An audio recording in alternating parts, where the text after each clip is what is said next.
हरे कृष्णा।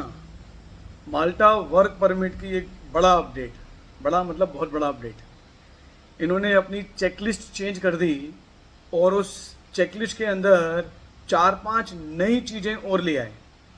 वो जो नए अपडेट्स आए हैं एज पर माल्टा वर्क परमिट में, वो हम एक एक कर कर उस पूरी चेकलिस्ट को समझते हैं और जो नए चेंजेस आए हैं उन चेंजेस को ध्यान से समझते हैं।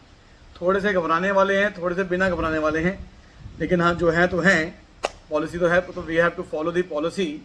सो अब हम माल्टा वर्क परमिट की चेकलिस्ट आपके सामने लेके आते हैं और एक एक कर कर चेकलिस्ट में जो पुरानी चीज़ें थी वो एज इट इज ही हैं, जो नया ऐड हुआ है उसको थोड़ा हम डिटेल में समझते हैं। So okay, so here we go for the checklist. देखो इस पर क्लियर लिखा हुआ है कि ये high commission of Malta India से इशूड है, तो ये मतलब कि ये नेपाल या यूएई किसी और कंट्री के लिए नहीं है, ये स्पेसिफिक इंडिया के लिए है।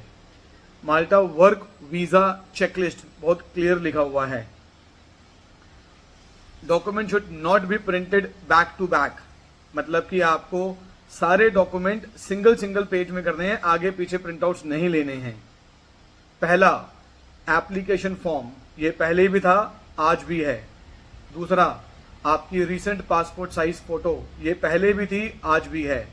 तीसरा, पासपोर्ट ट्रैवल डॉक्यूमेंट, मतलब आपका पासपोर्ट कॉपी, ये पहले भी था आज भी है। Fourth number, overseas travel medical insurance 30,000 euro के इक्विवेलेंट की, ये पहले भी था आज भी है। पांचवा, कंफर्म ट्रैवल आइटनरी, मतलब कि आपकी टिकट कॉपी, ये पहले भी थी, ये आज भी है।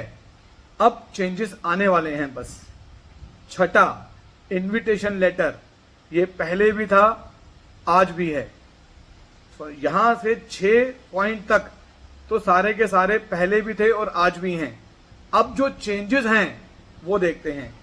पॉइंट नंबर 7, एप्लीकेंट्स करिकुलम विटे, मतलब कि आपका सीवी, आपका बायोडाटा, आपका रिज्यूमे, ये चाहिए। और ये स्पेसिफिकली आप याद रखें, इसको यूरो पास फॉर्मेट में बनवाएं।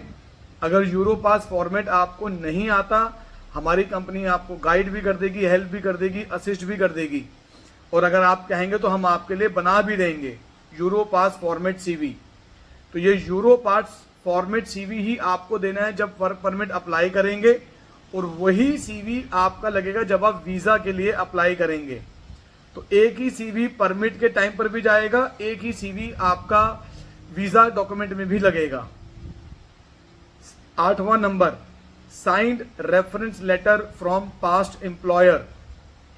इसका मतलब कि जो हम आपके सीवी में आपका एक्सपीरियंस दिखा रहे हैं, कम से कम 3 साल का एक्सपीरियंस मिनिमम, तो वो जो 3 साल का एक्सपीरियंस लेटर भी लगेगा, और उस लेटर के साथ एक LOR की कॉपी भी लगेगी, जिसको हम लेटर ऑफ रिकमेंडेशन भी कहते हैं। तो एक्सपीरियंस लेटर और LOR की कॉपी लगेगी, और ये दोनों के दोनों चीजें एम्प्लॉयर के साइन के साथ होना चाहिए। और जरूरी ये है कि अब ऐसा लगता है कि ये लोग उस चीज को वेरीफाई भी करेंगे, ईमेल पर भी कर सकते हैं या कॉल करके भी कर सकते हैं।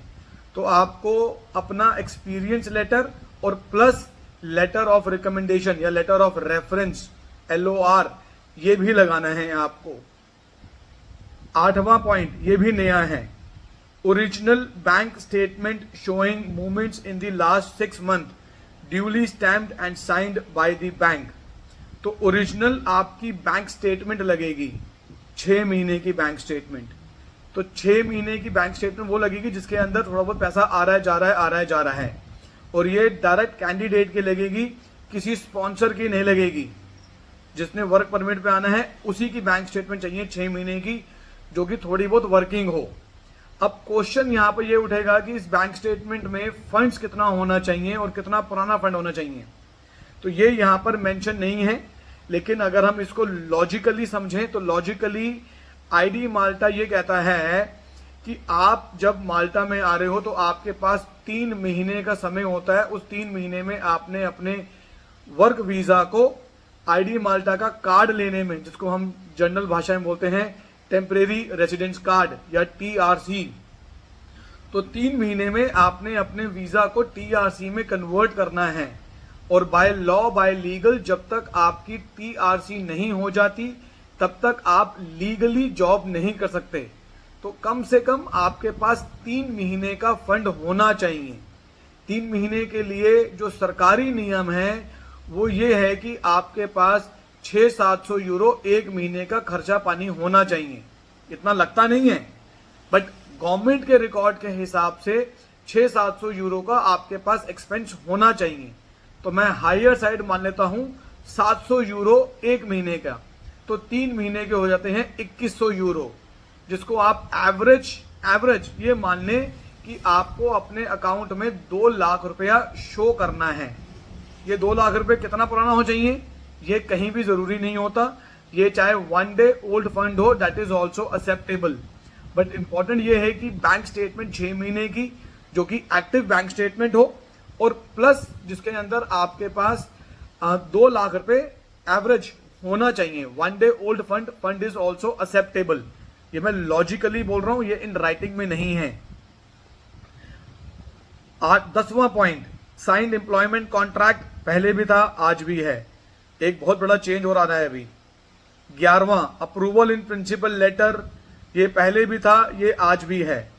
12वां पॉइंट बड़ा इंपॉर्टेंट आ गया, जिस पर बड़ा हल्ला चल रहा है इस वक्त पूरे सोशल मीडिया पर। Possession of skills qualifications if employment so requires and IELTS level 3, बड़ा इंपॉर्टेंट है, आइल्स लेवल 3। अब सारे लोग बोल रहे हैं कि जी माल्टा वर्क परमिट में आइल्स मैंडेटरी हो गया है। नहीं, मैंने आज जो माल्टा के माल्टीज लॉयर हैं, मैंने आज उनसे बात करी। जो यहाँ पर एम्प्लॉयर्स हैं, मैंने आज उनसे बात करी। इन दोनों से मैंने डिस्कस करा, फिर मैंने अपनी भी कुछ रिसर्च करी। तो टोटल कंक्लूजन ये है कि ये जो आइल्स रिक्वायरमेंट है ये सारी कैटेगरी के लिए नहीं है। एग्जाम्पल, आज की डेट में माल्टा में इंडिया से क्या कैटेगरी आती हैं? एक आती है हॉस्पिटैलिटी की कैटेगरी, जिसमें waiter, waitresses, chef, reception, front office, back office, assistant chef, cleaners, ये लोग होते हैं। इनको आइल्स नहीं चाहिए। एक आता है कंस्ट्रक्शन के लोग जो स्किल्ड कैटेगरी में हैं, कारपेंटर, पेंटर, इलेक्ट्रीशियन, वेल्डर्स, ये स्किल कैटेगरी को आइल्स नहीं चाहिए।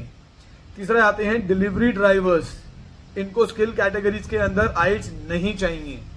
आइल्स सिर्फ उन लोगों को चाहिए जो ऑफिस जॉब के लिए या कोई स्पेसिफिक जॉब डेजिग्नेशन या जॉब पोजीशंस के लिए आ रहे हैं। उसके केस के अंदर जब एम्प्लॉयर गवर्नमेंट में अप्लाई करते हैं कि हमको ये कैटेगरी चाहिए, एग्जाम्पल बोल रहा हूं कि आज गवर्नमेंट बोलती है कि मेरे को इंडिया से अकाउंटेंट चाहिए, ये एग्जाम्पल है, ये कैटेगरी इसमें मेंशन नहीं है, समझाने के लिए बता रहा हूं आपको मैं।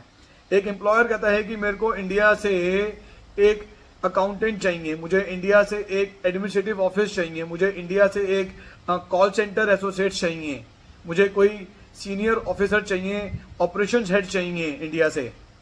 अब गवर्नमेंट उस पोजीशन को एम्प्लॉयर को अलाउ करने से पहले ही एम्प्लॉयर को इंटीमेट करेगी कि इन पोजीशंस में से कौन सी ऐसी पोजीशन है जिसके अंदर आइल्स लेवल 3 मैंडेटरी है।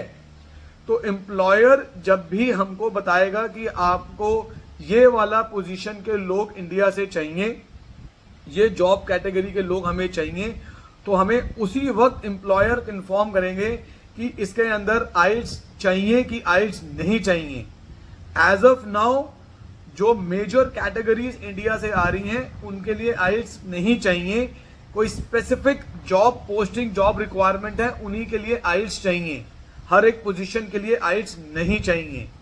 तो ये थोड़ी सी कंफ्यूजन है कि आइल्स मैंडेटरी हो गया है। नहीं, आइल्स बिल्कुल मैंडेटरी नहीं है, एज ऑफ नाउ नहीं है। आज जो हम ये वीडियो बना रहे हैं, फ्यूचर में कोई और गाइडलाइन, कोई और पॉलिसी, कोई और चीज आएगी तो definitely we will update you.